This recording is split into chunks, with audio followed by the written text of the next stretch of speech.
Hey everybody, welcome to Behind the Pulpit for October the 26th, 2025. We're so glad you've been sprinting with us through the fall as we began back in September, making our way through the book of Isaiah, talking about all the things that are happening in our world. It has been an action-packed last few weeks. Pastor Dave, what's been catching your eye? How are things going for you? How are you enjoying Isaiah? I like your quarter zip over there, by the way. The one thing that's catching my eye right now is it's not October 26th, just so you know. Today's October 27th. Yep. I went back. You know what? We're falling back this week, and so that's probably why the sundial went back 10 steps here with Bob. I'm still dealing with the Aztec timekeeping, so, you know, that's how it is. Yes, things are fine. Isaiah's great. Things are good. We got foliage. Isaiah is great.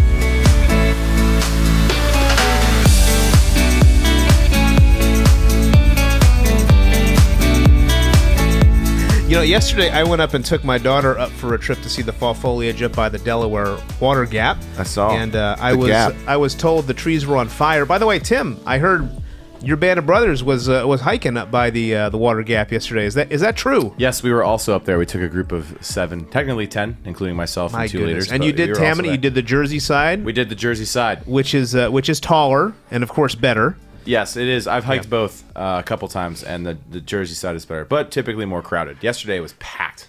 Oh, really? A lot of people. Okay. All the lots were full. It was very crowded. Oh my goodness. Well, I haven't done it in a while. I gotta maybe do it as it gets warmer or cooler. Who knows? Is it better to hike when it's warm or cool? What do you think? 55 degrees is ideal. I mean, I like. Is it? All right. I liked cold, but cold and not snowy. Well, yeah, not snowy. That'd be bad. Yeah. All right. Well, we have a wonderful episode planned for you today. We got a interview with Andrew Strain later in the episode. We're going to do a highlight of all the things Pastor Dave did not get into his sermon yesterday. And, of course, we have the showdown, the one, the only, Great Book Wars. So we're glad you're joining us. Buckle up. We're going to dive right into well, actually, we're not going to dive right in because I got to talk about one of our sponsors, right, Tim? Yes. All right. So the first sponsor of today's episode is the Night of Revival. The Night of Revival happens. Well, we never quite know when it happens, but this time it's going to happen on Friday, January 16th. The date has been set. We're going to be singing. We're going to be praising. We're going to be maybe getting some people baptized. We're going to be hearing testimonies. This is the way to kick off the new year, January 16th, Friday. That's a Friday night, and it's going to begin at... You got the camera in front of me. What's the time over there? 6:30. 6:30 p.m. Be there, be square. Is that like a black light art chalk drawing there, man? It looks like the upside down right there. Yes. Hopefully there's going to be no Demogorgons. No Demogorgons Night of Revival. We're going to be the venue. Casting out the Demogorgons at the Night of Revival. Yes. So there Amen. we go. First of all, is Stranger Things ever going to come out with another season, or is that show this over? fall. Thanksgiving. It's like less than a month, Pastor Dave. It's Thanksgiving, 2 episodes on Thanksgiving, 2 episodes on Christmas Eve, and 2 episodes on New Year's Eve. I'm so excited. Now, are they doing a first half, second half, or is that the whole season? That's the whole. It's I believe it's 6 like hour and a half long episodes. So it's like 6 movies they're putting out over the course of like about a month. My daughter was like showing me this 3-dimensional architectural plan for a gingerbread house with the Stranger Things house. She wants to construct it and have the dude in the attic with the tentacles and all that stuff. Okay, this is crazy. By the way, have you caught up with House of David yet, or what? No, but I did see episode 3. I think there's 2 more to get caught up on, or maybe 1 more. Episode 5 dropped last night, so you're I'm way behind. Yeah, I did see 3, and we're taking a lot of liberties here. Yeah, season 2 is doing a lot more liberties. So they did this finally. Finally, they did. Ishbosheth is doing a lot of stuff that I don't remember from the Bible. By the way, I will say though, my daughter, every time I'm taking her out to school, she's like, "I want to listen to David." So I've been listening to 1 Samuel 15 to the end of 2 Samuel quite a bit, and I was. You say listening, like the Bible on audio? The streetlights. Streetlights. Streetlights. Yeah, we listen to streetlights, and I was picking up on some things I didn't notice before about how the narrative arcs go, and Ishbosheth, man, he plays a big role, and then his connection with Abner and Mephibosheth, who I'm thinking about using for this disability series, he comes up quite a bit in those narratives. So, yeah. I got to get caught up. It's quite bloody too, by the way. Oh. Lots of people getting stabbed and killed and heads cut off. And Well, this is David the Warrior phase, right? it's true. Yeah. It's true. Did he get a chance to marry the right lady? That's where No, I left off. this is what was interesting to me about what they did. They're doing a whole lot of world building, and so that hence the liberties. But the what I forget which episode it was where he offered over Mirab, and if you read the scriptures, immediately David says, "I can't. Who am I to marry your daughter-in-law?" And he does do that, but many episodes later, or marry your daughter, right? Well, there was a thing where he has to go get the Philistines. Oh, How can I say this in a nice way? no, I know what you're talking about. 200 body parts. Doesn't he do that for Michal? He does that for Michal. Michal, yeah. Right. So what I'm saying is that Saul says you're going to marry Mirab, Yeah. but if you read the scriptures, immediately David says, "No, I don't want to do that," and then Saul switches over to Michal quicker. But in the show, they're taking like 4 episodes to get there, and episode 5 they finally got there. So maybe episode 6 we're going to be capturing some Philistine body parts. Yeah. I'm interested to see if they. But in the Bible, there's not this rivalry thing No, where there's David not, really no. loves Michal, not Mir. That's not in the Bible. No, right? no, of course, and there's of course not that scene where they go to the Did the tabernacle episode? Is that the one you saw with Samuel on the? Okay, that must be episode 4 then. Yeah. Did you anoint David? I'm giving away too much. Yeah. Well, what do you mean by world building? Is that like a technical term for cinema? So in the cinema, I understand why they're doing what they're doing in the sense that they're trying to craft motivations for these characters that they're interacting with. Yeah. Because in the Bible, you just read, "Oh, he did this," but there's no commentary on why they did these things and why this was a big deal type of stuff. So in modern cinema, I understand why it works, but it can also be seen as you're adding to the scriptural narrative, which, they're speculating. I see what you mean. Yeah. So anyway, House of David. Just finished episode 5. All right, so now, world famous segment we're coming into In the News. All right, so Pastor Dave, I got some things I want to talk about. You got something you want to talk about? Sure. You want to go first? Which one do you want to do? Let's talk about what's happening in the... I sent you guys a really long news clip from the director of the FBI, Kash Patel, who busted up a gambling scandal going on in the NBA. Yes. The coach of the Trailblazers, and there was a well-known player from the Miami Heat, and a bunch of other NBA guys. Noah, did you have a name? Terry Rozier. That's who it was. And these guys are corrupt. They're performing on the court in a way to manipulate the score because certain people have put money on certain stats, and this is corruption. I'm very disappointed. Yeah, Chauncey Billups. Yes. He's in it. Who did he play for when he was in actually playing? The Pistons were his. He was the main team. Pistons. Yeah. Did he play with Derek Thomas? How old is he? How long ago did he play? He's probably about 50 years old now. He played in the early 2000s. Okay, was he with Isaiah Thomas, or Isaiah Thomas was before his time? Isaiah Thomas, I think, was before him. He was like 80s, right? Okay, yeah. Disappointing, Chauncey. Yeah, so this is very illegal, first of all, these betting activities, not to mention I don't think a good scriptural way to spend your time, morally and ethically from a Christian worldview, right? True. But also just from a sports, spectator viewpoint, Tim, Noah, it's like, hey, wait a minute. I thought we were having a good, competitive, fair game we're watching here, and actually there's maybe some other motives going on. How did you guys feel about this big scandal? It's another disappointment from the NBA. One among many. Is the NBA even a real sport? That's why I spend my winter months watching the NHL. But no, it's very. I know Chauncey Billups is he's in the Hall of Fame, right? He's very decorated for he's now. Won championships. Isn't he a coach?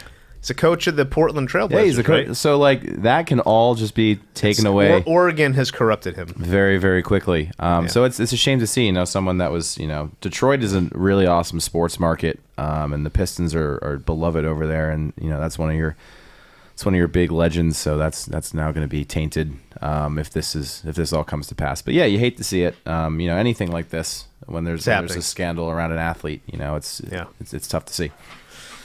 So that's what I was interested in. All right. I got a bunch of other stuff. So let's stick on the sports theme for a second. Number one, I want to mention the fact that let's talk about baseball in the World Series. The Blue Jays versus the Dodgers. What's the current count? At least 1-1, right? Still 1-1. Then now they're traveling to L.A. Well, I want to bring it up because tonight, right? Isn't tonight Game 3? I got it wrong last week, so I'm going to look it up. Look it up while you're doing that. The reason I'm bringing it up is because Don Mattingly is the bench coach for the Toronto Blue Jays. Don Mattingly was my favorite baseball player growing up. He was the first baseman for the Yankees. He was affectionately known as Donnie Baseball, and he got to about his mid-30s and his back gave out. And before the Yankees won all their World Series at the end of the 90s, Don Mattingly retired and didn't actually get to go to any of those World Series after he had put in like 15 years with the Yankees when they were not good. Finally, this is his first World Series, and so the Blue Jays are trying to beat the Dodgers for Donnie Baseball so he can get his first ring right here. So I don't like the Blue Jays, but I'm going to have to root for the Blue Jays to win the World Series so Don Mattingly can get his World Series ring. Boom. Somehow the Yankees are like going to come into this story. It's true. Guess. Well, you got to squeeze them in somewhere. That's right. You can't not mention the Yankees when it comes to baseball. All right. It is tonight. It's at 8 p.m. Yes. 1-1. Who's pitching? It's Glasnow for the Dodgers and Max Scherzer for the Blue Jays. All right. What's the prediction, Noah? In. What do you think? I don't really watch Game baseball, 3. but I'm pulling for the Blue Jays. All right. I'd like to see them. I am new also team. pulling for the Blue Jays. All right. You guys, you're Is Canadian. that because they beat the Yankees? Because all the tariffs that are going on Yes. with Canada, so now the Blue Jays have to. I'm also will sick their and tired rings of get the tariffed Dodgers. if they? There's a couple of kids in our youth group who are Dodgers fans for That's true. basically no reason. Yeah. Now Mattingly did manage the Dodgers for a couple years back in Yes. 2011 to 2015, but I think he didn't get the World Series back then either. Yes. All right, so that was that. Now, turning to some more serious note. Well, actually, I'm sorry. Before I do that, one update from a news story last week: the Louvre that I didn't think was real. I saw lots of people commenting on the Louvre They were. steal. Heist. There you go. But the update is that they have apprehended the culprits who stole the jewels from the Louvre. So that's the update from last week. And since they broke the 10th Commandment, Christian worldview, they're gonna face the wrath of the justice system, the government over there. Bon travail, France. In France. Bon travail. Français. Oui. Okay, so that's an update. All right, so some other interesting things I wanted to mention that caught my eye this week. So there was a clip I saw on social media through my feed that Joe Rogan, famous podcaster, has been making his way to church. Here was what I saw. Pray for this guy's asking, pray for Joe Rogan. He's close to the kingdom. And the caption was, Joe Rogan tells his guests he enjoys going to church. And here, listen, I think I can play this and maybe see if I can get it on the audio here. Place that I go to, they read and analyze passages in the Bible. I'm really interested in what these people were trying to say, because I don't think it's nothing. There's a lot of atheists and secular people that just like to dismiss Christianity as being foolish. It's just fairy tales. I hear that amongst self-professed intelligent people. It's a fairy tale. I'm like, I don't know if that's true. I think there's more to it. I think it's history, but I think it's a confusing history. It's a confusing history because it was a long time ago, and it's people telling things in an oral tradition and writing things down in a language that you don't understand, in the context of a culture that you don't understand, and I think there's something to what they're saying. I don't think it's nothing. No. I think there's something to it, and there's a reason why it resonates with people. And Christianity in particular is the most fascinating to me because there's this one person that everybody agrees existed that somehow or another had the best plan for how human beings should interact with each other and behave, and was the best example of it, and even died in a non-violent way, didn't even protest, died on the cross, supposedly for our sins. It's a fascinating story. All right, so Pastor Dave, what do you think about that? What's going on with Joe Rogan right there? I mean, he's got tens of millions of people that listen to him, and this is what he's talking about on his airwaves. I thought it was awesome. Wow, they have this thing like the Bible, and they explain passages. And it's they read and they analyze the passages. Yeah, Boom, that is blown. what we do. You don't tend to think of it as that spectacular, right? Like we do this every single Sunday, buddy. But people don't really know what they're missing. Church is awesome. We got it going on around here, man. We read and we analyze the Bible. It's fascinating. He said, this guy who supposedly died on the cross. This place that I go to, they read and analyze like the Bible. He said Jesus was fascinating. He says there's something to it. There's this one guy. He supposedly died on the cross for us. Supposedly. I don't think it's nothing. So anyway, well, this is pretty cool. So we'll pray for Joe Rogan. That was going on. On a different somber I wonder note. where he goes. Oh, that is true. He's in Texas. Oh, he is? Guess the denomination. I would guess let's play SBC. guess. It's got to be SBC. You think so? I mean, there's a what lot he's of describing, SBC stuff I mean, in Texas. What he's describing as to what they do for the preaching, I imagine it's more SBC. I'm gonna guess like they call them. I don't know if the Closeted Baptists. all the I'll say- Methodists are down there reading and analyzing the Bible. I'm gonna say just your classic non-denom, which are essentially usually just Baptists. But So This is true. I just want to say this. Some people think that in order to grow your church, you have to have a big, huge, like blow-up gorilla on the sidewalk. And then what I mean by that is allegorically speaking, right? Symbolically, you got to have like this big It's like entertainment the symbolic culture. 5 minutes. Like the way to get people in the door is you have to like do entertaining stuff, and you have to like, no, you don't. Actually, people want to come in and hear you like talk about and analyze the Bible. I'm just saying. It's like what we do That's is what we actually do. cool. We That's don't what we have do. to like, one up anything. What we do is actually awesome in and of itself. We just trust the God so the Holy Spirit's going to work. Yeah. We don't have to like throw grapes out into the audience and But for the record, I did not throw the grapes out in the audience. I told people I will not let you choke if it goes down the wrong pipe. That was last week. We'll throw out the scripture journals to everybody. There it is. There's the grape. That's a good looking grape right there. So there you go. All right, now on a more somber note, I had another thing. So I think we mentioned last week, there is some serious persecution of the Christians going on in Nigeria. It's been getting a lot of play on social media, even on the news. Different commentators are mentioning it. I think Ted Cruz or somebody put out some kind of legislation to help the Christians over in Nigeria. I also saw that there was 30 Christians beheaded in Mozambique. So there's some serious global persecution of Christians. And this one guy that there was a video of him last week standing in a grave screaming out for people to end this genocide. Well, now there's a video of him out here talking about how they're coming for him. And he doesn't want, he's already told people that he doesn't want anybody giving any money. So let's listen to this pastor right here. This is a Nigerian pastor, and the resolve as his life is in danger. This is what he's saying. Hold on. Before we do this, I don't think I can use the Rogan thing that you just did. Are you able to kind of just explain I can't. what he, because the copyright stuff, we can't just be playing other people's stuff. I'm not sure what the laws and stuff with are. Okay. on I that. mean, it's just a clip on social media. All right. I know the Rogan stuff I definitely can't use, but maybe that I could do. Just play it. All right. I'll do some more research on it. but- Okay. Well, I'll. How about I play it? You research it, and then I will. I'll explain it afterwards. what he said. That's good, Okay, yeah. and then you can just clip it out if you need to. All right. We're showing them love, but they didn't see. I don't know whether I will be the next. But for me, I've already told my family, my members, if they kidnap me, nobody should contribute one kobo.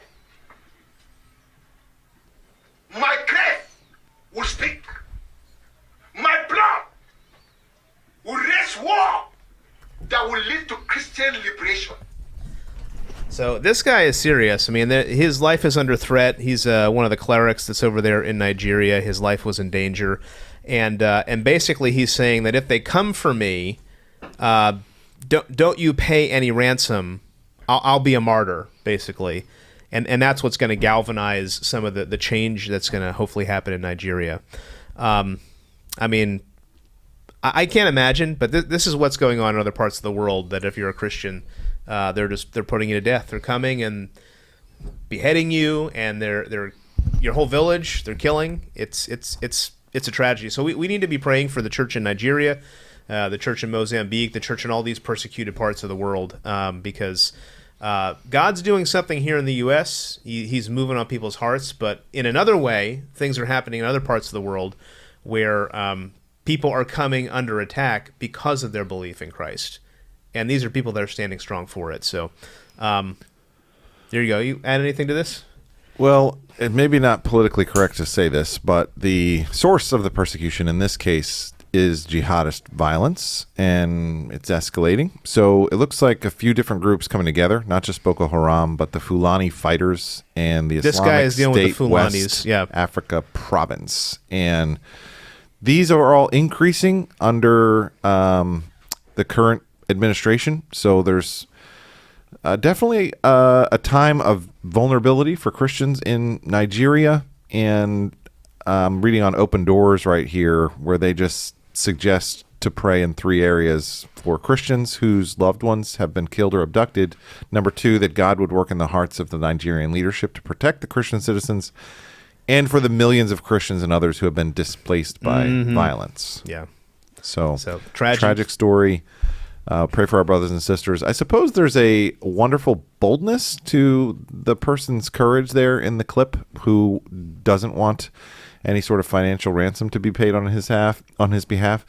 On the other hand, I also think there's a practicality to that, because if the persecutors start learning that this is a way to receive financial income, you're only going to see this increase, and you're going to see more of this. The more you begin to actually fund these, terrorists, then the more they're going to continue. So it's just kind of repeats itself that way. So pray for our brothers and sisters in Nigeria. All right. Last story. Do you want to mention the superintelligence one? You were pumped up about that. Oh. And that's it. Yeah, sure. So this past it's short, week, man. Look at this. This is it? Yeah. Wow. There's everybody knows about AI. Everybody knows that, there's a level of artificial intelligence out there that's groundbreaking, that's kind of, making all kinds of inroads in different industries. But there's another kind of research that's happening on something called superintelligence, and multiple people around the world really have signed a statement putting a stop to superintelligence and the creation of this. And I'm talking about people that are very different. There was Prince Harry and Meghan Markle. Yeah, they got signed like it. British royalty. You got people who work in the upper echelons of Apple. You've got Christian ethicists like Andrew Walker. You've got missiologists. You've got all kinds of people who are saying, hey, this is where we get off the train. We're not doing this. So you want to just read it? It's short enough. It's a tweet. You have it pulled up? Literally, this is what it says. Okay, so here's the statement on superintelligence. We call for a prohibition on the development of superintelligence not lifted before there is 1, broad scientific consensus that it will be done safely and controllably, and 2, strong public buy-in. And that's it. So, I don't know. Do you think this is going to put a stop to it? Or do you think this is a train that's already run off its tracks? I don't know. I think that the issue is, I heard somebody, I think John Stonestreet was commenting on this, the issue is China. So you have other countries that are not going to abide by this, and you let them do it. Is that going to put you at a disadvantage? That's kind of do you have to, it's like an arms race, So, yes, I would like to see it stopped. But will it be stopped? Some people might have some practicality issues given what I just said.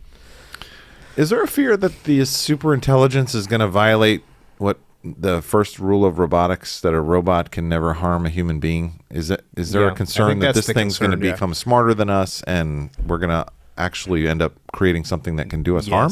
Yes. Either through action or through inaction? Yeah. Well, I think this is a scary time to live in some ways, man. Look at the different stories we've mentioned here. We went all the way from gambling in the NBA to superintelligence to persecution of Christians to, it is a crazy time to be alive, and so we need to trust the Lord is on His throne, And like he saved Hezekiah from Sennacherib, we trust that he can do the same thing for us. Mm-hmm. There you go. All right, that's what's going on in the news. And now, before we move on to our next most famous segment, let's talk about our second sponsor. Our second sponsor is going to be the Underground Sessions podcast. So we have a couple different podcasts that happen here on our YouTube channel. Behind the Pulpit is one, and we have a sister podcast or a brother podcast called the Underground Sessions, where we talk about faith, culture, politics. Sometimes those things coincide. We're going to be launching a new season here pretty quickly that's going to be more regular. We're going to be doing a little bit of a different format that's more commentary, like maybe 8 to 10 minute episodes. Sometimes we'll do longer form interviews.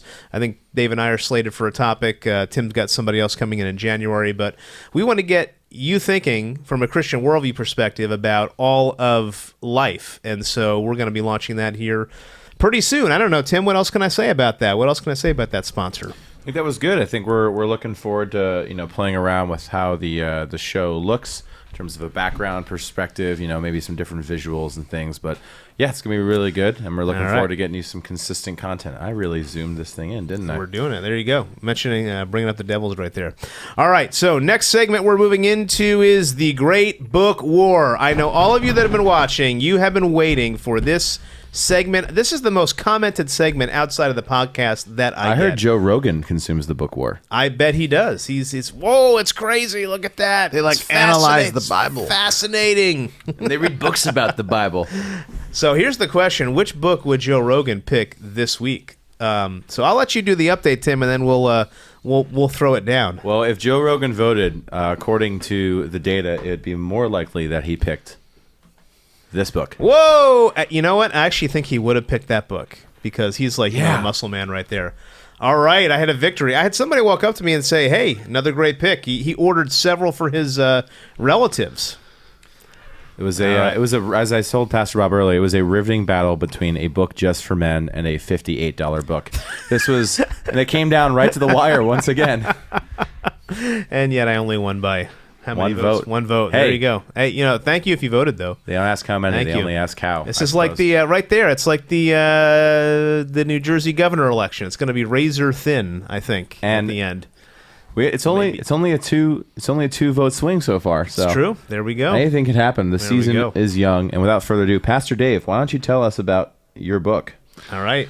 This week, I had not one, not two, but 3 archaeological discoveries mentioned in my sermon because King Hezekiah and the year 701 BC is a year that has really been verified in terms of the activities around the nation of Israel.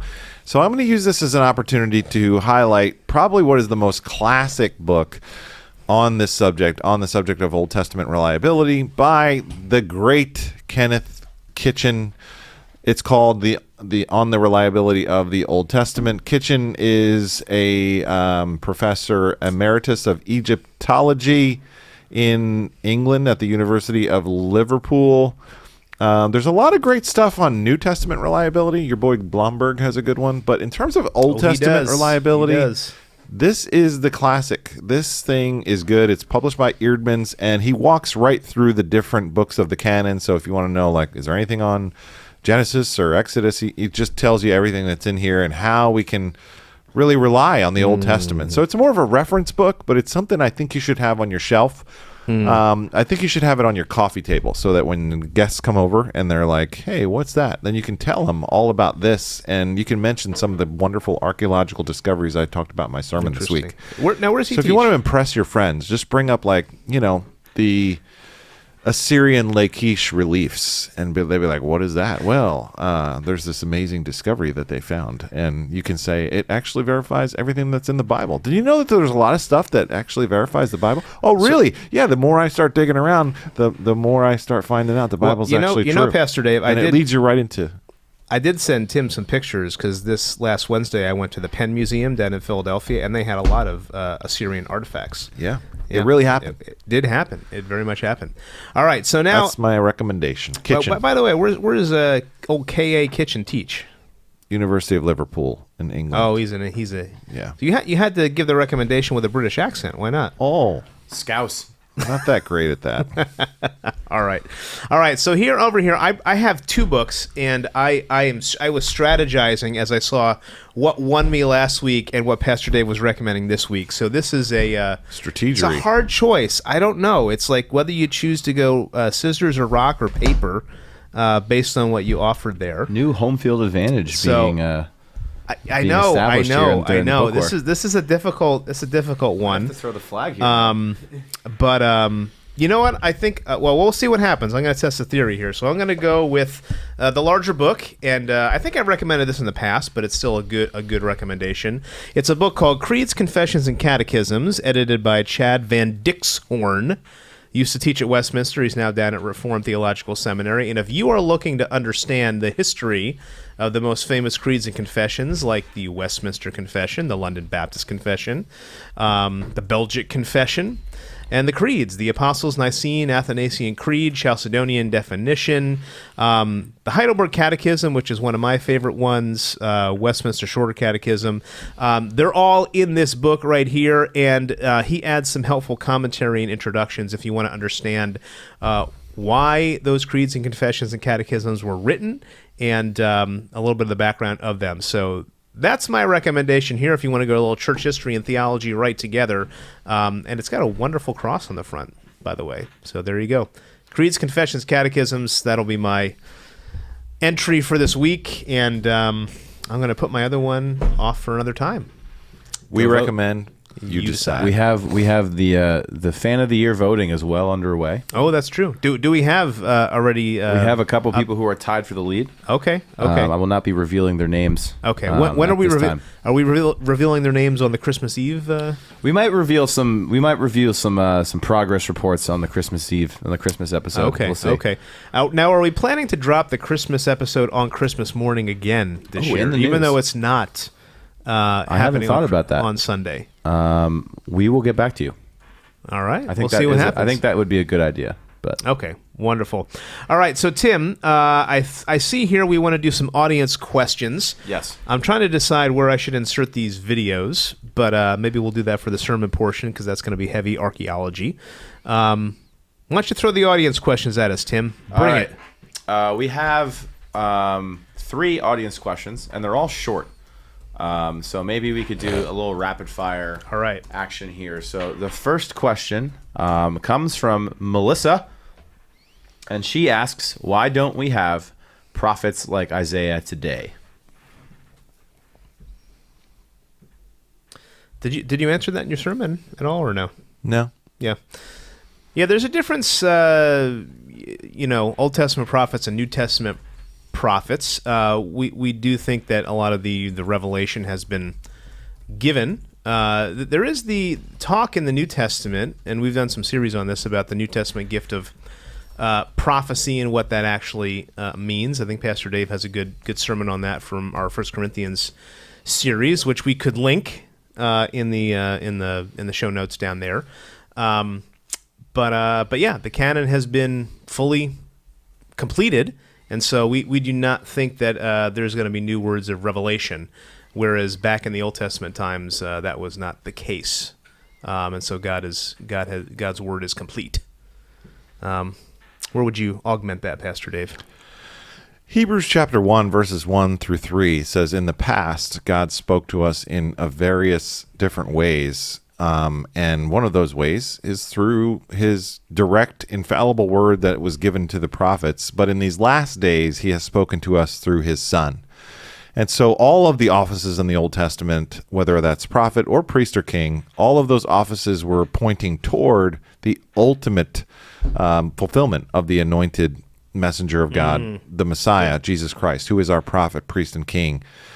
God has climactically revealed himself in the person of Jesus, and there is a centrality to the ministry of Christ that would overshadow and outweigh any other prophet. And so, in a sense, they were all leading up to a certain climax, and then we got there in the person of Jesus. And so, things were different back then. God spoke in a different way. I think we live in a new covenant era, and primarily God is working through his church, and he's got this body and different gifts in the body, and that's the primary manner in which we see God at work today. Things were different back then. Good. Next question. All right, the second question might have been something, I think it was something that Pastor Dave covered in his sermon, but this person may have wanted a little extra clarity, and that question is, does Isaiah 38 teach us that God changes his mind? You did cover that, didn't you? You know, Ken Huber was teaching on providence yesterday in the adult education seminar on systematic theology. And I said, I hope I didn't say anything in the sermon that contradicted your lesson directly. I was being a little cheeky during the sermon because God did actually tell, like Hezekiah, he was going to die. And then Hezekiah prayed, and then God sent the word through Isaiah the prophet that he was going to extend his life by 15 years. So it appears as if, from our perspective, that God changed his mind in that text. But we also know from so many other texts that God doesn't change. Malachi 3:6 is probably the most famous passage about this. I, the Lord, do not change. I'm not like you. And so with God, there is no shifting shadow. James chapter 1, God does not evolve. God does not learn. God does not ever reverse his eternal decree, his eternal purpose.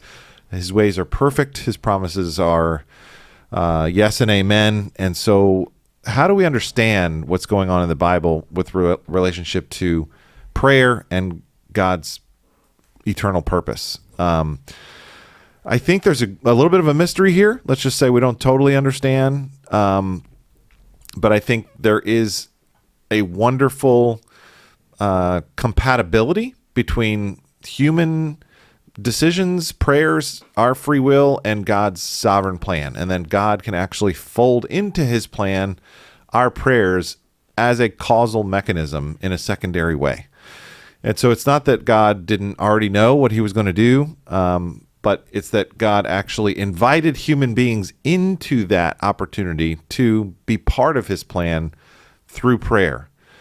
And so to not avail yourself of that incredible privilege as a human being, that we can have access to God and pray, would be colossal folly, right? Like the scriptures tell us that we can actually make a difference through our prayers. The Bible says, do you not know that you will judge angels, right? Do you know who you are as a child of God, that you can actually access the throne room and make a difference, even in the heavenly realms, through your prayers?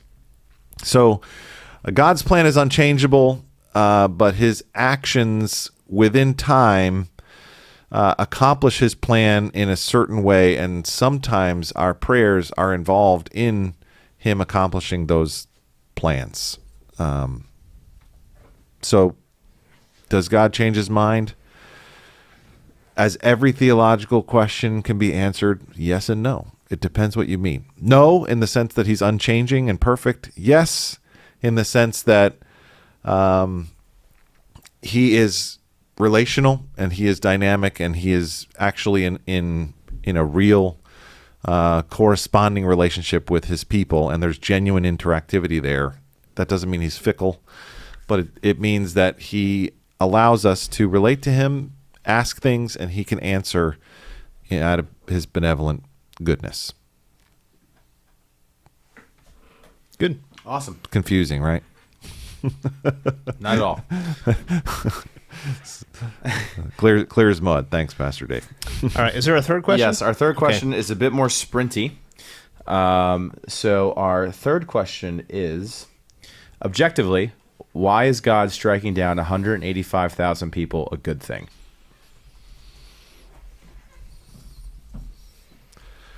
Do you want to talk about the bully? From your sermon? From my sermon, yeah. Yeah, so, the illustration that I gave in my sermon was the fact that Assyria was the bully. Let's imagine that you have a schoolyard bully who's been beating you up and has just been harassing you and making your life miserable. Would you want that bully to hang around and not face any consequences? And when God comes in and when God takes out the enemies of Israel, that is sort of like God giving the bully what he deserves. Similarly, if you imagine you had somebody who came in and slaughtered your entire family and was not remorseful over it, should there not be any consequences for that person? this is how God chose to deliver his people who trusted in him in this particular scene. And so that's how God brought about salvation and preservation for his people. In that way, I think that's a good thing. It's morally uncomfortable to talk about, but underneath of that question, there's a premise that these 185,000 people were innocent, and that's not true at all. These were vicious military, soldiers who oppressed the weak, the vulnerable, and they were blaspheming God's name. And this was an enactment of divine justice, and it demonstrates God's power over the nations, his sovereignty, his purpose, and it prevents the evil that was going to occur when they were going to attack God's people and his holy city, Jerusalem. And so in some ways, it's hard to hear that kind of story. In other ways, this does advance his redemptive historical purpose in biblical history. Some parts of the Bible are morally uncomfortable, but we can't cherry pick them out of their context. We have to remember what was happening there. God gives people a lot of grace and mercy, but then that mercy is not never ending. His patience does have an end. And so there's warnings that God gives, and eventually God brings about justice on behalf of his people. So it's painful to read about sometimes, but keep the big story in view. We serve a gracious God who gives his people a lot of time to be patient with them and to repent.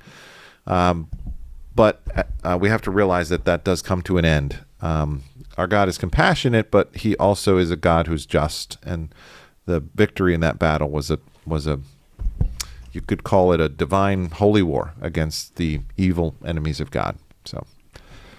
Yeah, it's a similar issue. I remember years ago we had done a series through Esther, and at the end of Esther, it's very much like the people go and the Jewish people go and kill a bunch of people. Now, how do you preach that? Why is that a good thing, right? Right. So, yeah, those are problematic passages, but not insurmountable when you think about it. Right. All right. Any other questions? Are we good? That's it. I think we have an interview now, I believe. Yes, we do. So why don't I give the next Body Life segment, which is, the next sponsor of our episode, which is City Relief. City Relief is a organization that we support very, very much, and I think Tim was going to tell you the details about why City Relief is sponsoring this episode. Yes, City Relief is a sponsor of the set. First of all, they love the show. City Relief loves Behind the Pulpit. They donate all the time with. Just kidding, they don't. But we are going out with City Relief on November 15th. I'm still looking for 5 more spots. Maybe it'll be less by the time that this podcast goes out. But if you are interested in serving with City Relief, please let me know, and I will get you that form. You can just email me, tim@millingtonbaptist.org. We'll get you out there. If the spots fill up before you get a chance to sign up for this one, then we'll get you out on the next time. But we do need more volunteers to go out on November 15th in the South Bronx. So please let me know if you would like to serve. And that is it. Tim, what's on your coffee cup there, man? This? The blue. Oh, this? This is World Team merch back from World Team. When we had who was it? Who we had on with World Team? We had a missionary who came with World Team. Bob, help me out here. The Vosters, right? Tom and Alicia came, and they offered us a mug. So Tim kept it. World Team. Have you used it to enjoy a beverage from, Tim? I believe at one point I've used it to enjoy a beverage. But hopefully you've watched it since. Yes, then. I need to get my Pillar College merch back out here. I try to keep the merch from the shows on the desk. Yeah, there you go.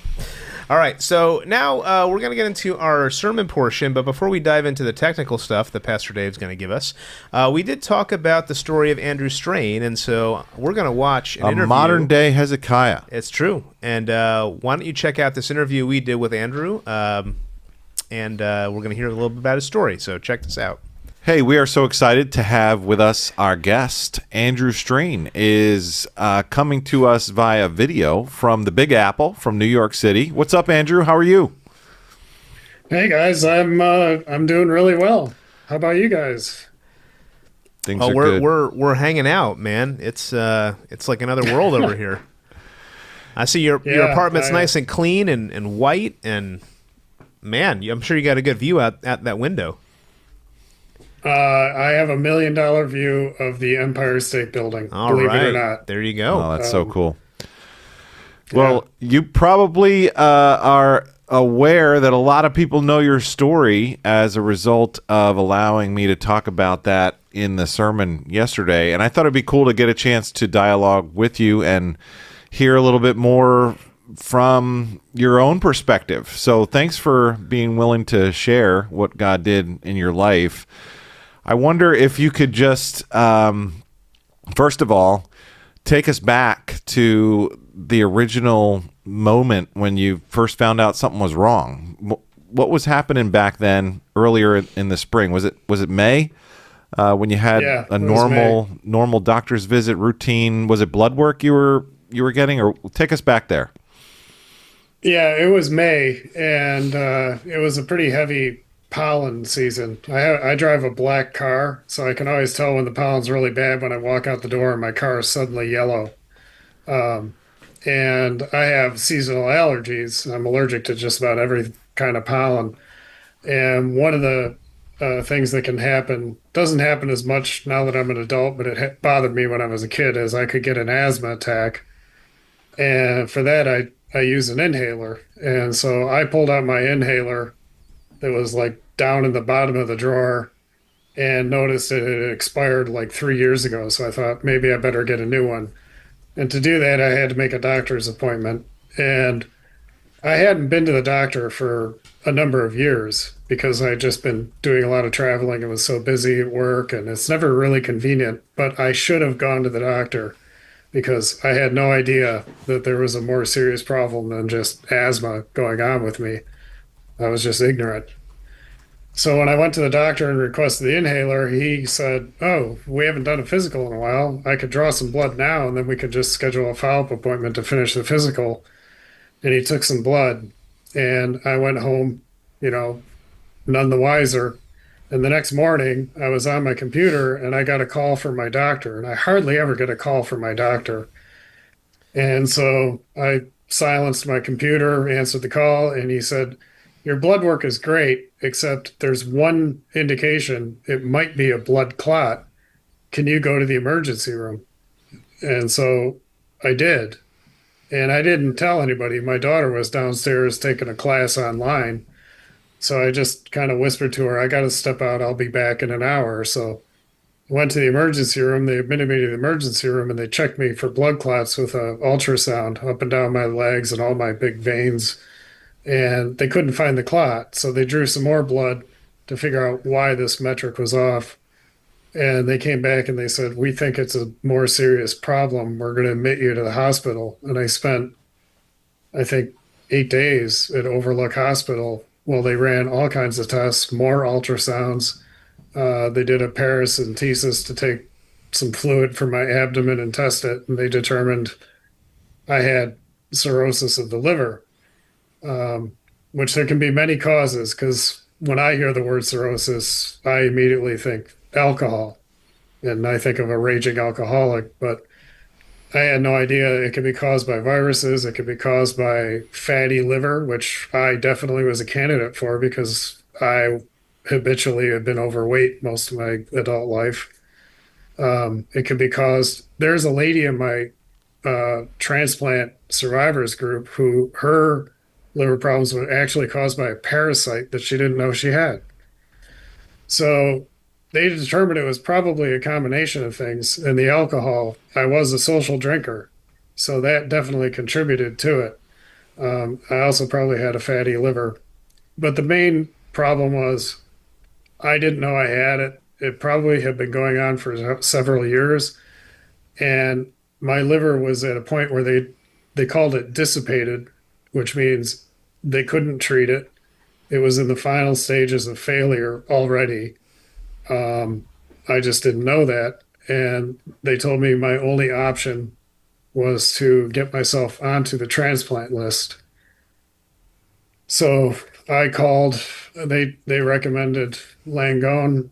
My wife has somebody whose husband was the head of surgery at Montefiore. He also recommended Langone because it's an academic hospital and they had quite a large transplant team. They transplant all kinds of organs.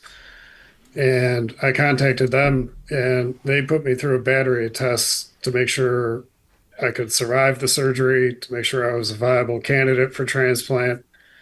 And that's how I got on the transplant list. I turned out to be fairly healthy, good bone structure, good stomach, um, strong heart, but my liver wasn't very good. So let me pause there and just ask you a question. When you first learned that you're going to need a liver transplant, what's going through your heart? What's going through your mind? How are you processing this? It's a huge shock. I always knew the day would come where you would have to face up to your mortality. I've been a Christian since I was a very young age, but you're not prepared for it when you get that kind of news. So it was a shock. It was probably a larger shock to my family. Their jaws literally hit the floor when the doctors told us the news.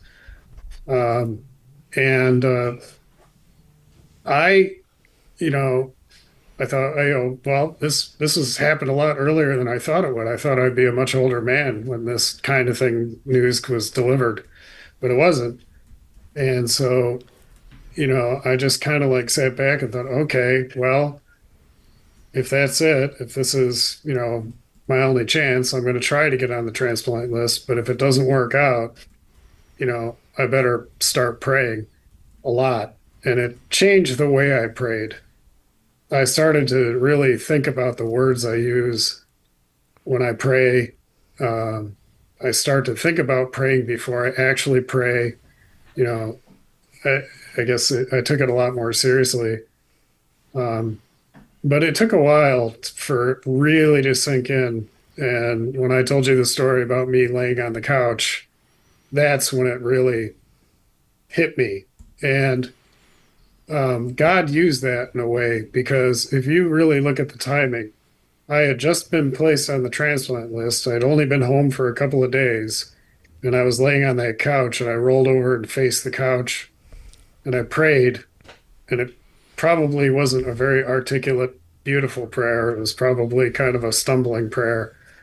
And then the phone rang, and they offered me a liver. But if you think about the timing, God had prepared that liver before I even laid down on that couch. He already knew what he was going to do. I just didn't know. And he used that to really reveal his power, his control over my life. And it's really when I kind of gave everything up and said, well, if you already know the outcome for me and my family, if it's that I don't make it, number one, I want to meet you and talk to you. And number two, care for my family. And I gave up everything, my own existence. And then boom, the phone rang. That's a pretty amazing. I can't call that a coincidence. No, you could try to convince me of that. That would be hard to convince me of that. So sounds like that was a moment of your faith in Christ being sustained and confirmed, and in the midst of a very difficult day, God showing up in a powerful way. So then you get this call. What was it? 5 days later after you got on the list? Is that the right? Yeah. And were you just in any way, shape, or form thinking that this phone call was coming? This was really soon, right? So how surprised were you guys that this liver was available as soon as it was available? Yeah, I wish Tim had been there with his GoPro filming the whole event, because we probably looked pretty ridiculous. I'm laying on the couch talking on the phone, and my wife and daughter were in the kitchen. You can see the couch from the kitchen. That's one of the reasons I rolled over and faced the couch, is I knew they could see me. And they were making a lot of noise in the kitchen because they were preparing lunch. And I'm talking on the phone to the doctor, and he's offering me a liver, and I'm in disbelief. I almost fell off the couch. And then I said, could you hold on for a second? And my wife was standing in front of the stove, which has a really loud exhaust fan. So my daughter was closer, and I said to my daughter, I said, Claire, tell your mother they have a liver. And she turned around and she just shouted it, because we're sort of a half Chinese household, and sometimes Chinese people are noisy. And my wife turned around and said, "What?" And she said, "They have a liver." And my wife came scurrying into the living room where I was on the couch, and I put the doctor on speakerphone, and he told the news to my wife, and he asked, "Do you accept it?" And we just looked at each other like, "What are you, crazy? Of course we accept it." And he said, "Can you get here by 2 o'clock?" And that was already 12 o'clock. And if you know anything about getting through the Holland Tunnel, it's only by providence that this came up on a Saturday where we could weave our way through the traffic and get through the Holland Tunnel. And they warned us to pack a bug out bag of supplies. I hadn't done it because I didn't think I was going to get the phone call that fast. So we just scurried around the house, grabbed whatever we thought made sense, jumped in the car. And while we were in the car, that's when, we put it out to the church family group, please pray. Yeah. So you're going in and obviously you're under general anesthesia here. How long is the surgery and what was it like waking up? And take us into the next day or two through the weekend after you got there Saturday. Yeah, so I arrived and they put you in what they call a holding area called surgery prep. And they have a whole floor devoted to transplant patients, heart transplants, lung transplants. They do all kinds of transplants here. And it's a clean floor because most transplant patients have their immune systems repressed after surgery. They immediately give you anti-rejection drugs. And this is how I know God created us, because even though I'm a human being and I have human DNA, they gave me someone else's liver. My body recognizes that's not my liver. And without the anti-rejection drugs, my own immune system would attack the new organ. So they have to kind of trick my body into accepting it by repressing my immune system and then slowly bringing me back. And that's what they're starting to do now. They're starting to adjust my drugs to let my immune system stabilize. So you're in the surgery prep and you're waiting, and they're giving you updates on the transport of the organ. So they wouldn't tell me where it was. They're not allowed to tell you who it is or where it is or any personal details, not even what city it is. They just said they were flying it in, and then they have a special ambulance bring it to the hospital, and they, check it, clean it, wash it. They have a team with them from NYU Langone, is with the organ the whole way. So they actually took a couple of doctors witness the extraction of the organs and then transport it to the hospital, and then they clean it. And the transplant surgeon who actually performs the surgery has the final say. And my wife asked, how many people get turned away? And about 10% of them, they find something with the organ and they'll say, "Well, sorry, we're not going to do the surgery today." That wasn't the case with me. They said, "Okay, let's go." He actually came in himself and took me down. And then they start the general anesthesia in the operating theater. So I'm laid out on the table. They actually strap your legs and they put heating pads on your legs that kind of swell and keep your legs warm and keep your blood moving. And they I've never had so many IVs. I had IVs, and 2 IVs in both arms, and then one in my neck, right into my vein in my neck. And they slowly start giving you some anesthesia. And then they put a mask over your face and they ask you to breathe deep and count to backwards from 100. I don't think I even made 98. I just boop, out. It was like somebody flicked a light switch. And then all of a sudden, boop, somebody flicked a light switch. It felt like seconds. Mm-hmm.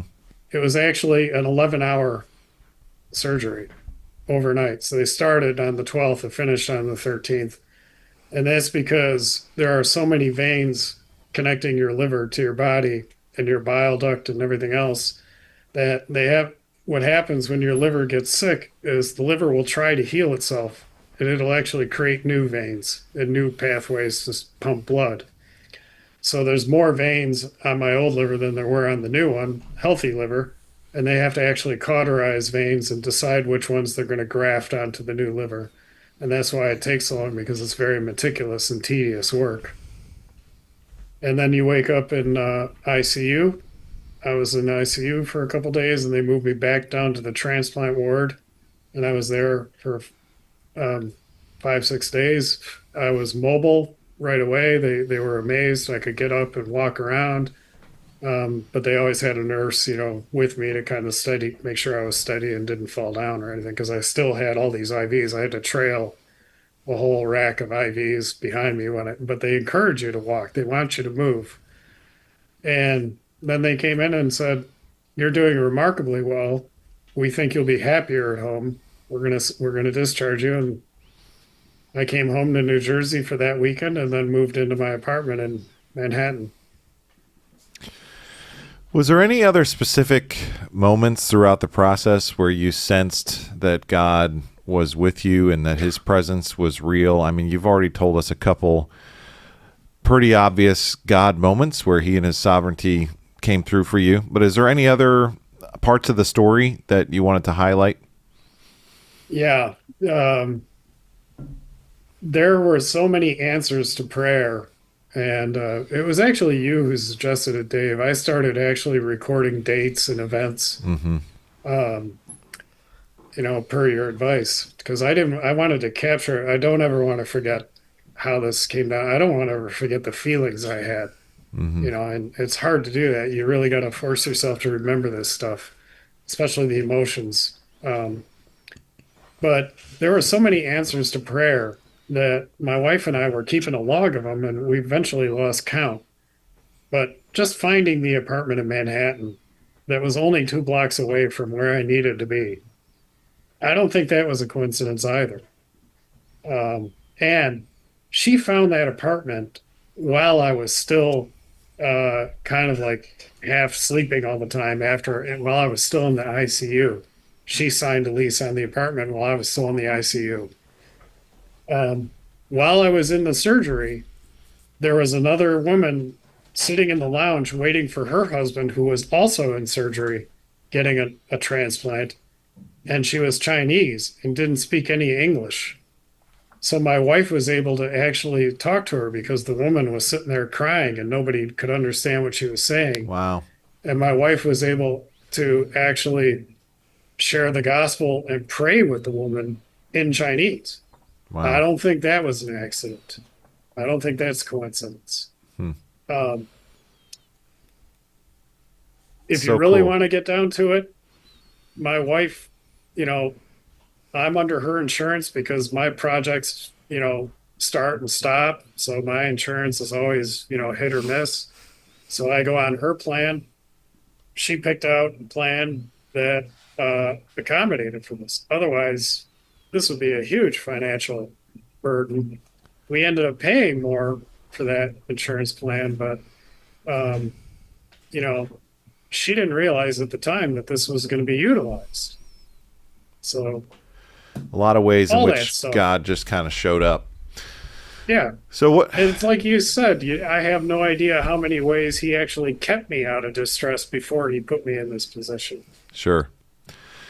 So how has this experience changed your perspective on life, on faith, on what truly matters? Yeah, it's a big wake-up call. And I look at it as a disciplinary call. As part of the Colson course, I spent a lot of time reading Packer and some others discuss what it means to be a child of God. And I've always called God my Heavenly Father, but did I necessarily treat him as a father? Did I necessarily pay attention to him like I would a father? Well, I sure did that day. So, what kind of father wouldn't discipline his children? I think it was Packer said that, or somebody else said that in one of their descriptions of what it means to be a child of God. And God will discipline us. And as you said, sometimes God will use distress, to help shape us. And so I've gone through a huge shaping process. I don't think I would have been on this podcast before this event because it's just not in my nature to talk about myself in public like this. But now, how could I not? You know, you know. So I think it's changed me phenomenally. It's changed the way I pray. It's changed the way I look at my own mortality. And, some of the takeaways I would give people is, number one, everybody who prayed for me, thank you so much, because it really does make a big difference. And my gratitude for that is, I don't know, I don't have words for it. The second takeaway is, people in the world are just like me on the couch. They're just waiting for the day they get that call and they get that news. And it might be sudden, it might be lengthy. I still know I'm going to have that moment where I will pass away. I am still a mortal human being. But now I look at it like I've got a limited amount of time, and God has done so much for me in my life, beyond just this. I feel an obligation to use that time for His will and His glory, and not really what I care about or what I want. That's great. Well, thanks for letting us just have a little bit of a window into your story. I just have one more question, and then we'll let you go. But I wonder if you could speak to the person who's watching this and they're going through a health crisis. Somebody's watching this and they're going through a difficult season. They're going through a season of waiting. What have you learned about trusting God that you would want them to know? How would you encourage them? Well, I would encourage them to read that chapter on Isaiah and how Isaiah prayed, because like I told you, I could relate. I even rolled over and faced the couch. He faced the wall.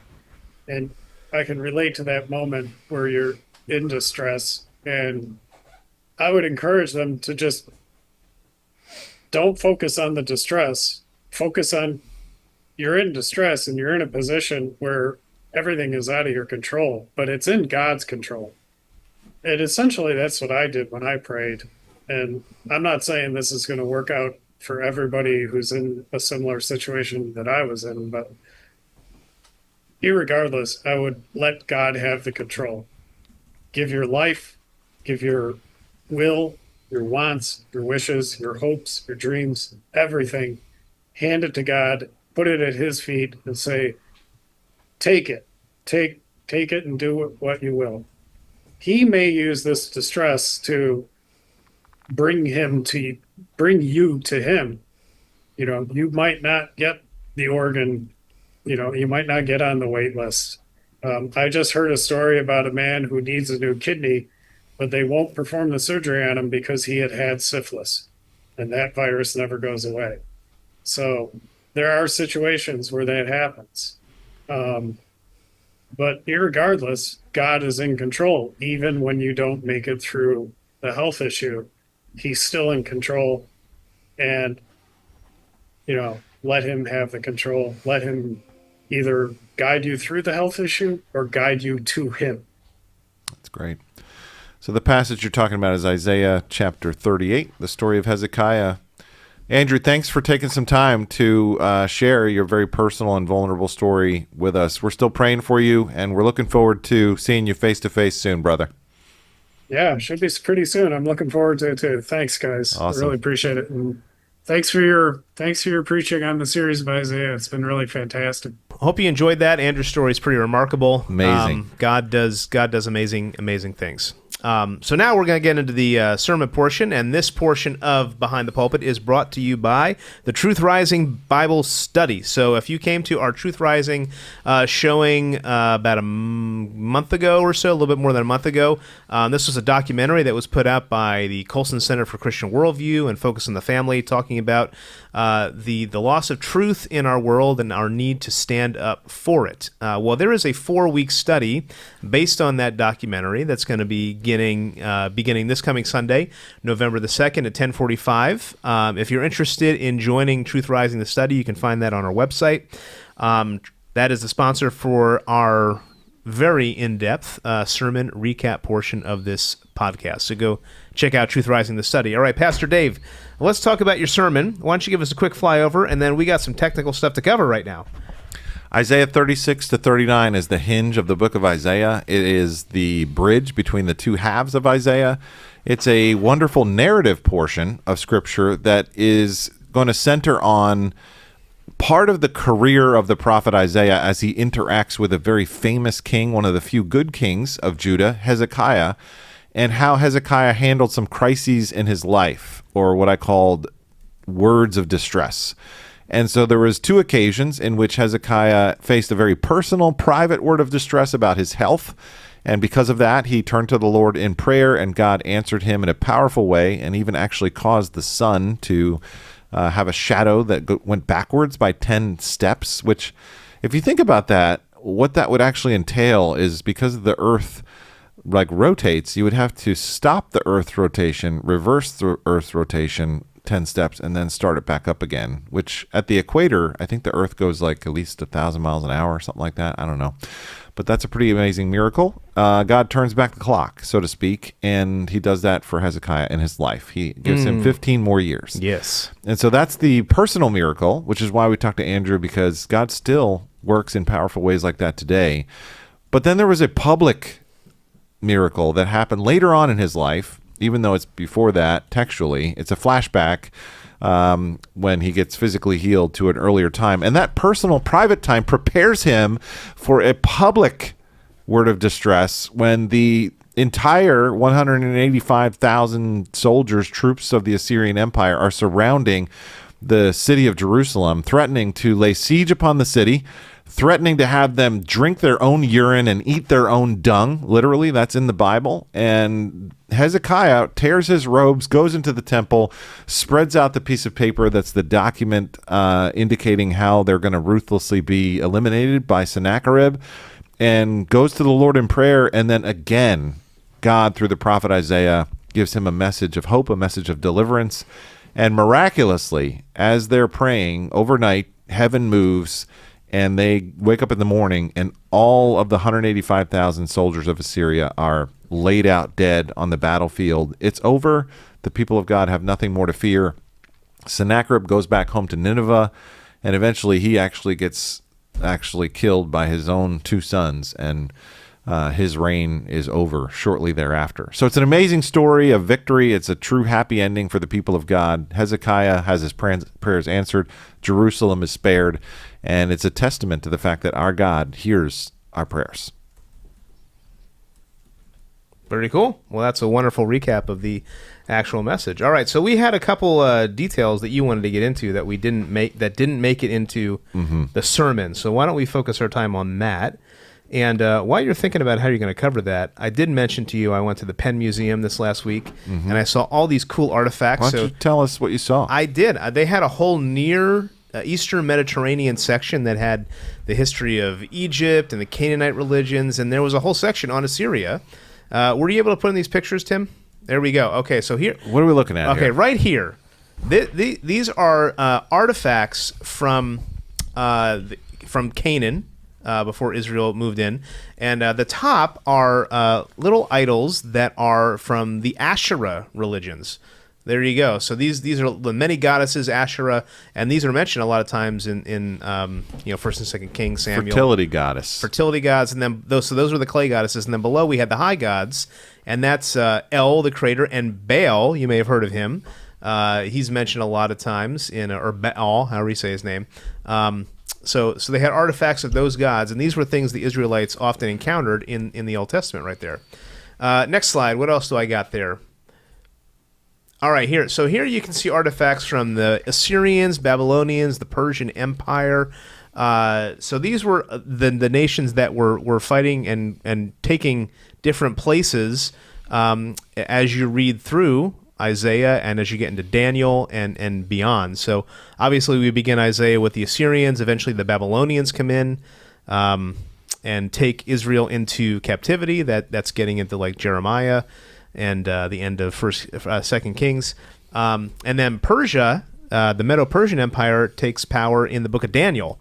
And so there's a placard in this area that talks about how this area of the world was just all these nations continuing to change hands. It was the crossroads of conflict, they called it. And of course, after the Medo-Persian Empire, we had Alexander the Great came in and took over the Greek Empire. That's the end of the book of Daniel. And then, of course, very famously, that was followed by the Roman Empire, which took over the great fourth beast and ruled for many, many, many, many years. What do I have next? Okay, there was a whole section to the Assyrian Empire, and this was a rock. I forgot to actually read what this artifact was, but you can see there at the top, this is to commemorate the mighty king of the universe, the king of Assyria. And so some artifacts from Sennacherib's days and his people after that. Is the interactive map there on the next one? Yes. Okay, so here, this is what I found was really cool. If you actually go, they had this interactive map, and this is showing you how the... look at it grow. This is the Egyptian Empire growing, and this is how far they went, right? So this is like kind of, you get during the day of Moses and Joseph, and then they're eventually conquered. They're moving back and back and back, and now the Assyrians come in afterwards. They're next. Oh, yeah, I'm commenting on this right here. But here's the growth of the Assyrian Empire, the first world powers. Assyria is going to take over. They're going to grow. Yep, Neo-Assyrians, they're growing, they're growing, they're growing. Here we go. We're coming into Isaiah's day as they're moving. See, they're making their way down there. Eventually they come down. There's Hezekiah right there. Hezekiah, he stops them, right? And then, but eventually it goes down, and he takes over Egypt, and judgment's coming upon them. But then after Assyria, Babylon comes up, and Babylon comes over and eventually conquers Israel, takes them into captivity after that, right? All the empires come. And then the Medo-Persians come in and defeat the Babylonians. That's the book of Daniel right there. And look at how big Medo-Persia is. Man, they're just taking over. And then eventually the Greek Empire comes in, Alexander the Great. See how far Medo-Persia goes? That's a large empire. But then Alexander the Great pushes them back. This will be the end of the book of Daniel. Alexander's going to come here pretty soon.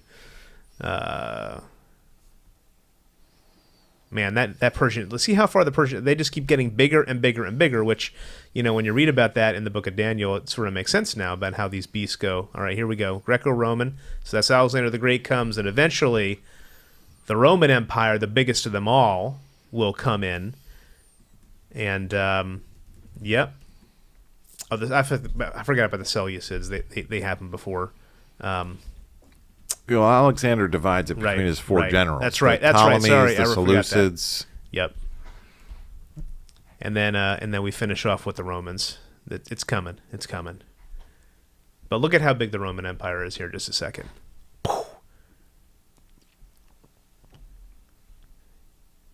Yeah, we should have sped it up to like 2 times speed. But here comes the Romans. Yeah, there it is, Roman Empire. They're just going to keep spreading and spreading and spreading and spreading. So this is pretty amazing. That was like 1,500 years of history right there as we're going through. Look at how far the Roman Empire goes. Boom, boom. Eventually they're going to keep going over.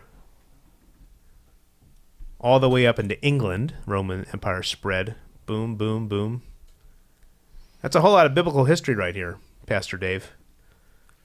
So this is, during the time of Christ, and the early church was contending with the Roman Empire as it spread. And, yeah, so there we go. So that's pretty cool. So that was still the stuff down at the Penn Museum in Philadelphia.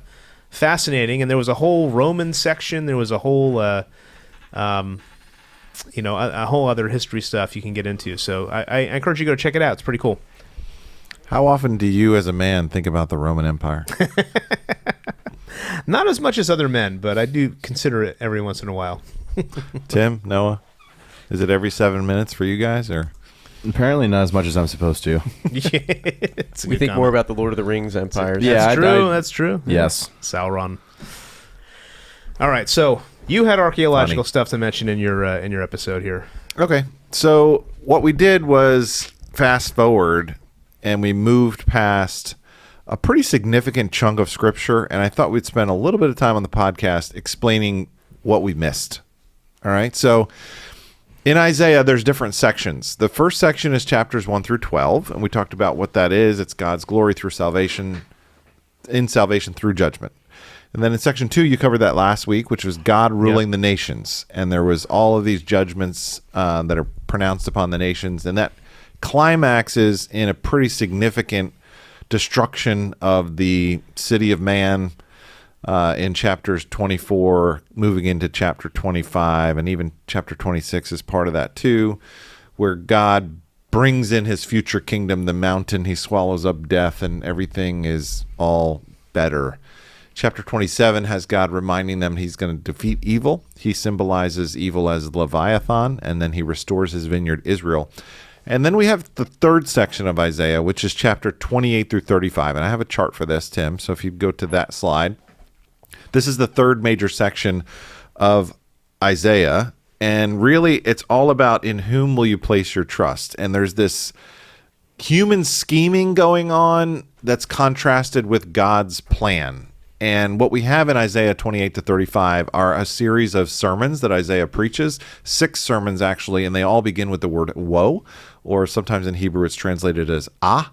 And so these 6 sermons kind of tell this story. And remember, the context of this section, I mentioned this in the sermon, was Judah was under military threat from Assyria, and Assyria was no longer helpful to them. It became this tyrant, and they needed help, and they were looking to other sources of support to save them from Assyria. So in chapter 28, Isaiah writes to the north. This is one of the only times in Isaiah that he actually addresses his sermon to the north, but he's actually writing to the south. He's just doing that in an interesting literary way. And he says Assyria, rips through the north like a hailstorm, Isaiah 28:2. And in the first half of Isaiah 28, we meet some leaders that are drunk. And these leaders of the north are indulging themselves. They are not able to be good leaders, and they are just abusing substance. And because of that, one of the consequences is the city of Samaria falls, and that's considered a wreath. There's 2 wreaths here. The first wreath is Samaria that gets trampled. And those leaders don't want to hear the prophetic word. They don't want to listen to Isaiah the prophet. And there's a passage in Isaiah 28 that I think I have a slide for, Tim, that has them kind of mocking and putting resentment towards the prophets for which verse? Their I think it's verses 9 through 13 where they show contempt for the prophet. Isaiah 28? Yeah. 9 through 13. Okay. Yeah. Or 9 and 10 is good. So it says this: to whom will he teach knowledge, and to whom will he explain the message? Those who are weaned from the milk, those taken from the breast. What's going on there is the people from the north are making fun of Isaiah the prophet, saying Isaiah is talking to us as if we need to be taught, as if we're little kids. And they don't like being talked to like they're little kids. They feel like Isaiah is insulting their intelligence. And then in verse 10 it says, for it is precept upon precept, precept upon precept, line upon line, line upon line, here a little, there a little. And what they mean by that is that Isaiah is talking down to them as if they're babies. And it's almost like the Hebrew equivalent of saying, blah, blah, blah. We don't want to listen to you, Isaiah the prophet. And as a result of them not listening to God through the prophet Isaiah, God is going to send a foreign nation to them that they're going to have to listen to in a foreign tongue. And that's the next section, verses 11 through 13. So as a consequence, God says, all right, you don't want to listen to Isaiah, then here's what you're going to get. For by people of strange lips and with a foreign tongue, the Lord will speak to his people, to whom he has said, this is rest, give rest to the weary, and this is repose, yet they would not hear. And the word of the Lord will be to them. And then he quotes the same thing, precept upon precept. In other words, what he's saying is, if you don't want to hear blah, blah, blah from Isaiah, then you're going to have to hear blah, blah, blah from the king of Assyria, who's going to come and who's going to wreak havoc upon you. And God is going to bring this judgment upon them as a purification for his people. And the interesting word that he uses in the next verse, Isaiah 28:21, is the word strange. And I wanted to point this out. It says, "For the Lord will rise up as on Mount Perazim, as in the valley of Gibeon, he will be roused. To do his deed, strange is his deed, and to work his work, alien is his work." So when God brings judgment or discipline upon his people, it's called in the book of Isaiah his strange work, meaning this is not the work that God normally does. His work of discipline or his work of judgment or his work of bringing consequence is his strange work.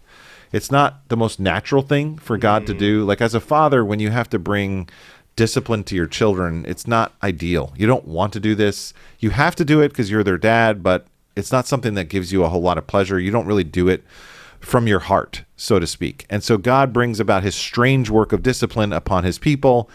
Just like it says in the New Testament, Hebrews chapter 12, God disciplines us. No discipline feels pleasant, but it's painful at the time. So that's God's strange work of discipline, and he's going to demolish them, but he's only going to do that so he can build something new on top of it. He's going to plow the field so that he can plant new seed, and he does that in a way that's gracious, in a way that's proportional, in a way that we can handle, and in a way that will help us to grow. Charles Spurgeon has a great quote about this. He says, "God gives us love without measure, but chastisement in measure. Every stroke is counted. It is the measure of wisdom, the measure of sympathy, the measure of love, by which our discipline is regulated. Far be it from us to rebel against appointments so divine." So in other words, when God disciplines us, it never gives us more than we can be able to bear when he's doing that. And it's intentional in order to refine us. But as God tears something down, in the midst of it, God promises to build on something that's solid that will never be torn down. And that's the next verse I have for you in Isaiah 28, where he says this, "Therefore, thus says the Lord God, behold, I am the one who has laid as a foundation in Zion a stone, a tested stone, a precious cornerstone of a sure foundation. Whoever believes will not be in haste," or whoever believes will not be in anxiety or in panic, or will not fear. So there's this destruction, but then underneath of it, God is going to keep a foundation there that's a precious cornerstone that God's going to rebuild on top of. And we know in the New Testament, because 1 Peter chapter 2 actually quotes this, that the ultimate fulfillment of this precious cornerstone is Jesus, that Christ is the thing that we can build our lives on top of, that he is the thing that doesn't get destroyed, that he's the thing that will never fail us, that we can rest on. He's our firm foundation. That's where that comes from in the book of Isaiah, which I think is interesting. So that's kind of chapter 28 and 29. There's some more to it. Then there's this false solution that they're going to depend on Egypt, and they're going to look to foreign powers to help them. And God doesn't think this is a good idea. Isaiah doesn't think this is a good idea, and rebukes them for what they're doing and tells them to trust in him instead. And in chapter 31, verse 6, he has this verse where God says, "Return, you Israelites, to the one that you have so greatly revolted against." Like, you've rebelled against me. I want you to return back to me. Don't trust in Egypt. Trust in me instead. And come to me as your divine solution, not Egypt. Don't trust in Egypt.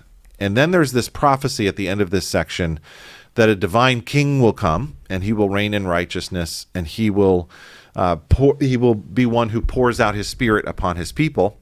And then this is the famous verse that we have that the founders of America used to construct our government, God says in Isaiah chapter 33 that the Lord one day will be our judge, he will be our lawgiver, and he will be our king, and God will save us in this way. So when the founders of America set up the three parts of the government, the separate yet co-equal branches of government, the executive branch, the legislative branch, and the judicial branch, this is one of the verses that was a foundation for the reason why we set up our government that way, because the Lord is our judge, and he's also our lawgiver, and he's also our king.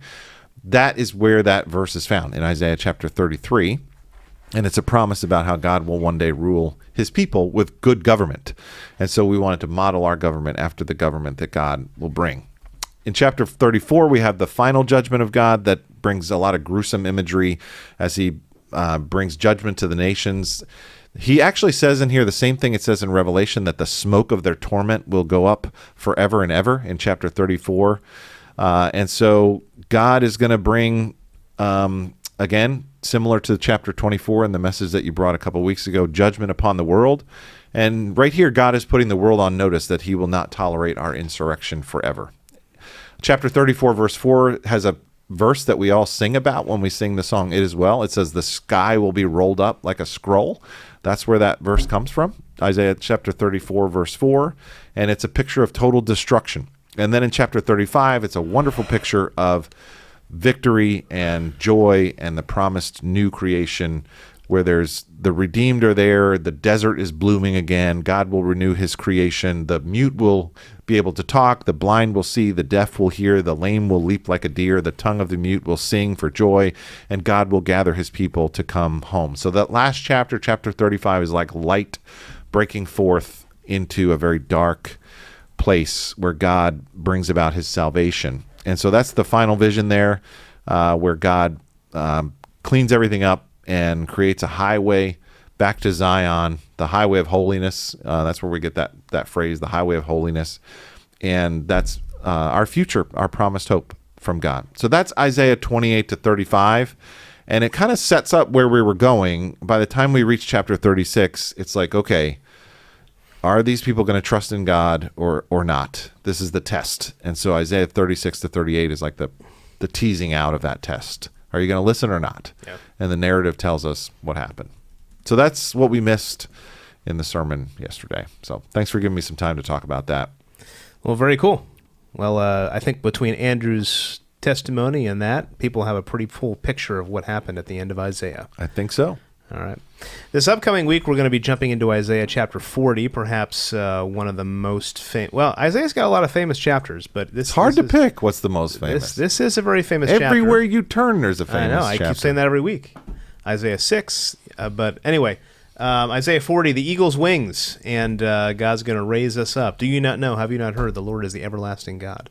Comfort, comfort, my people. So we're going to have some comfort this week after there was some destruction last week, and hear about that. Excellent. All right, last sponsor for our show today is the Fresh Wave, and I'm going to let Tim talk about the Fresh Wave because he's pretty fired up over there. Yeah, I'll talk about the Fresh Wave. So Fresh Wave, for those of you who may be familiar with it, is Look at him pivot just to trick right in the camera. Is our youth real podcast that we have here, and it's taken a break for a little bit.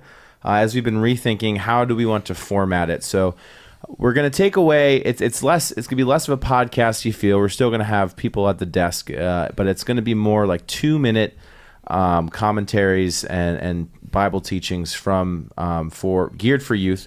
So if you're a parent that has a youth in your household, we recommend that you ask them, see if they want to tune in once a week. The first episode will go out on Thursday.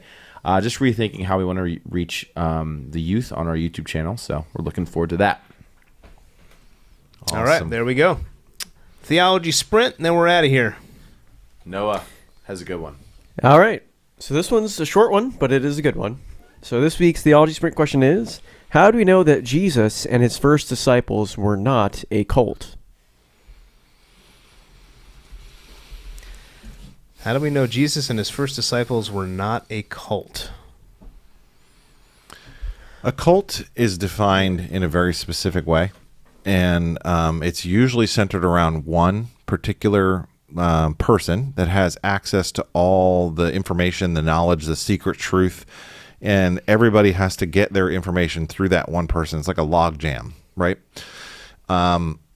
Christianity is like the opposite of that. So we have a faith that has so many witnesses to what is true and what is real and what has happened in history.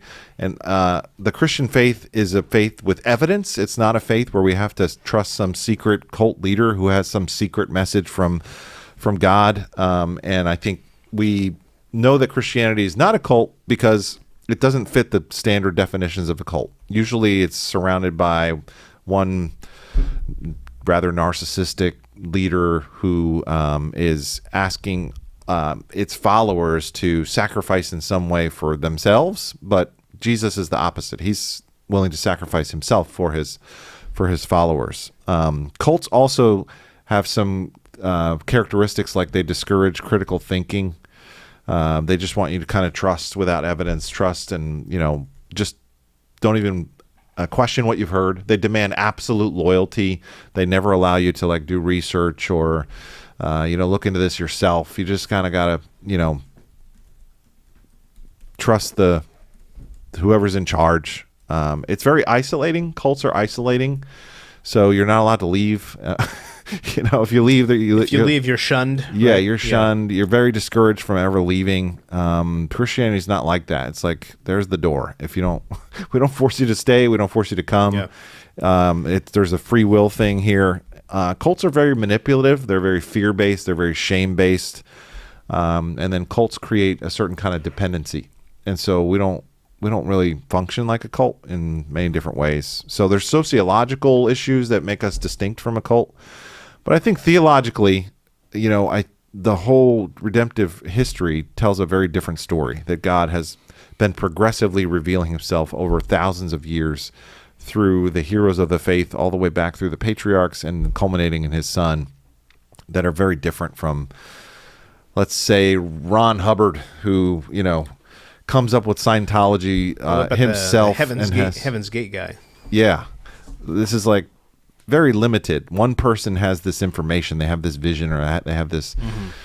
Christianity is not like that. It's a wonderful religion because you have like 40 different authors, 3 different continents. You have 3 different languages. You have all of these witnesses to the one true God telling this one story, yet without contradiction. And it all comes together in amazing ways. So, well, like Joe Rogan said, I think something's going on there. Yeah.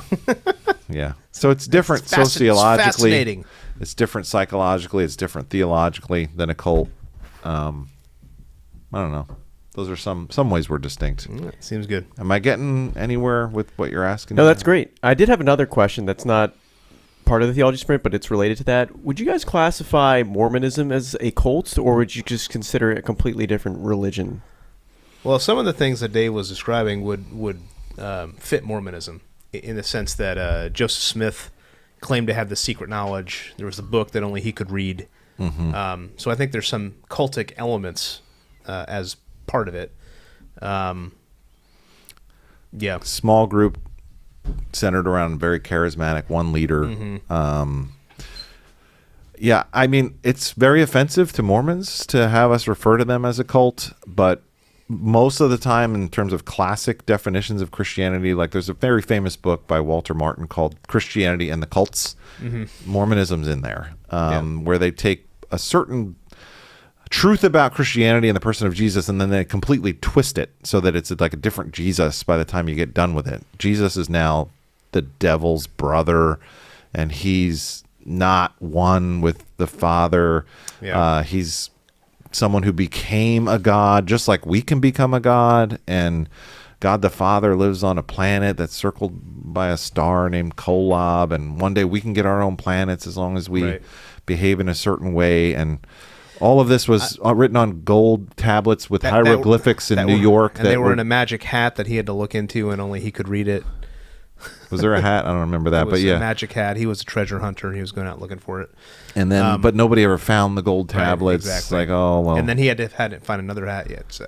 And then there was an angel Moroni that appeared to him and revealed these things. And here, and everything you've heard. Ancient Jews that traveled across the Atlantic Ocean and got to Mexico, and that's how they got to the Americas. Yeah. It's so like. At Brigham Young University, the classic Mormon school, you're not going to find a book like this that like helps you understand the reliability of the Book of Mormon, because it talks about certain animals and certain jewelry and certain things that were supposedly here in the Americas back 2,000 years ago that weren't actually here.